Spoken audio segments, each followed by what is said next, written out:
Badan Pusat Statistik mencatat jumlah kelas menengah menurun sejak 2019 hingga 2024. Pada 2019, jumlah kelas menengah mencapai 57,33 juta orang atau 21,45% dari total penduduk. Kemudian turun menjadi 53,83 juta atau 19,82%. Dalam Economy Fun Fact kali ini, Anchor CNN Indonesia Yudi Yudawan akan memaparkan kepada Anda siapakah masyarakat kelas menengah dan mengapa kontribusi mereka sangat penting bagi roda perekonomian Indonesia.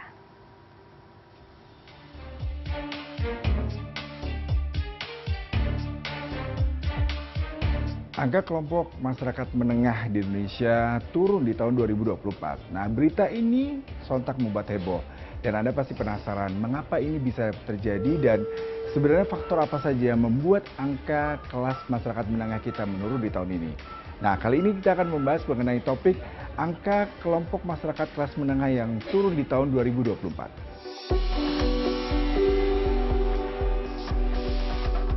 Nah, berdasarkan data dari BPS, angka dari jumlah masyarakat kelas menengah ini yang turun banyak faktor kalau kita katakan. Salah satunya adalah pasca pandemi COVID-19, masyarakat memiliki daya kemampuan pembelian barang dan konsumsi mereka yang turun cukup signifikan.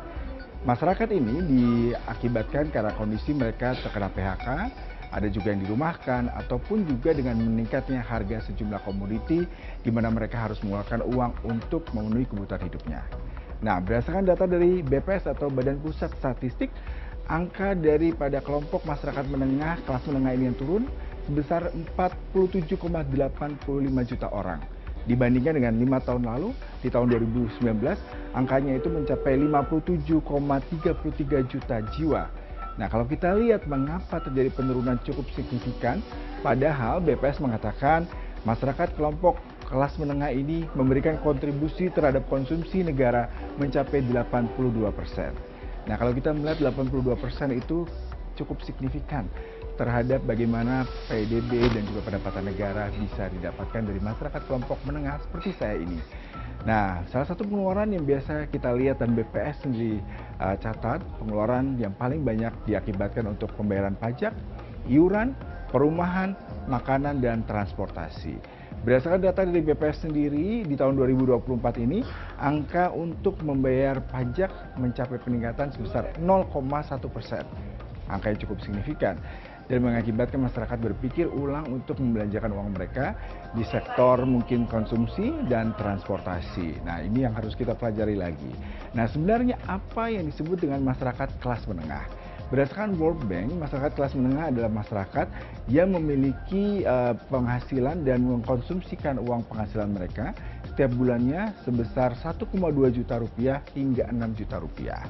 Nah, sementara ada masyarakat menuju menengah. Ini mereka akan mengeluarkan uang dari Rp532.000 hingga Rp1,2 juta.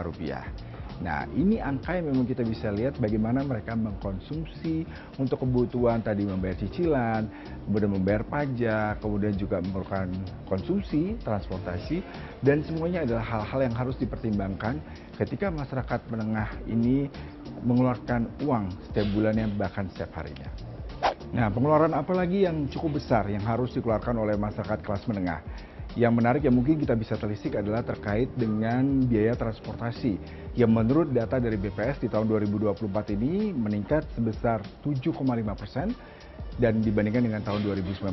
Nah, kalau kita lihat masyarakat kelas menengah ini berkontribusi terhadap negara, bahkan tadi saya katakan di awal 82% konsumsi negara ini didrive oleh masyarakat menengah. Karena masyarakat menengah tadi mereka yang membayar pajak, mereka membayar iuran, mereka juga akan membelanjakan uang mereka untuk sejumlah kebutuhan pokok. Tapi di sisi lain mereka terkena imbas ketika terjadi kenaikan pajak, ada pembayaran iuran, dan juga ketika harga komoditi meningkat. Nah, sebenarnya peran dari masyarakat kelas menengah ini cukup besar bagi negara. Selain 82% konsumsi yang dikontribusikan oleh mereka, mereka juga bisa membuka lapangan pekerjaan. Mereka juga bisa melakukan dorongan terhadap perusahaan untuk berproduksi lebih baik karena ada diversifikasi usaha dan juga kebutuhan sesuai dengan angka mereka cukup besar.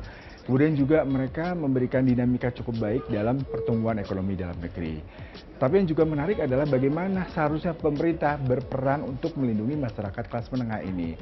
Sejumlah peneliti, sejumlah ahli ekonomi mengatakan salah satu yang perlu dilakukan adalah pemerintah harus juga berpihak kepada masyarakat menengah ini karena mereka tadi berkontribusi cukup besar bagi negara. Salah satunya juga pemerintah harus memikirkan untuk pajak pertambahan nilai 12% di tahun 2025 mendatang.